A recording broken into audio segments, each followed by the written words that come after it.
ndemera yuko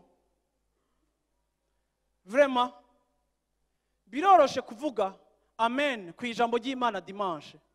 Ahubwo nabwire yuko amen za dimanche ziri compliqué kandi ziri traffic, kuko zihurirana na atmosphere nziza ya dimanche. Ariko nemera yuko amen ku ijambo ry'Imana igomba kuba valable kuva lundi gushika samedi. Aho ushishikara kuba uri amen ku kazi kawe, aho usanzwe uri, aho usanga ushishikara kwemeranya n'ico Imana yakwigishije kandi yagutahuje. Iri shengero bari faible, vyumvikana ko mu buzima bashobora kuba barafise ibibazo vyinshi no kubabazwa kwinshi, ariko Imana iriko irabaraba iravuga ngo mwazigamye ijambo ryanje, nimwarikengereye, nimwarifashe minenegwe.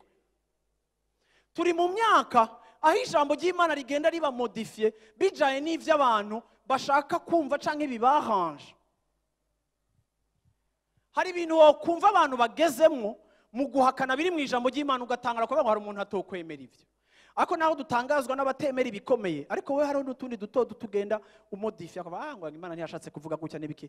Muze mu birabe ijambo ry'Imana ritubereye riremereye, turarimodifiye canke tukarirondera interpretation itandukanye n'ico Imana yashatse kuvuga.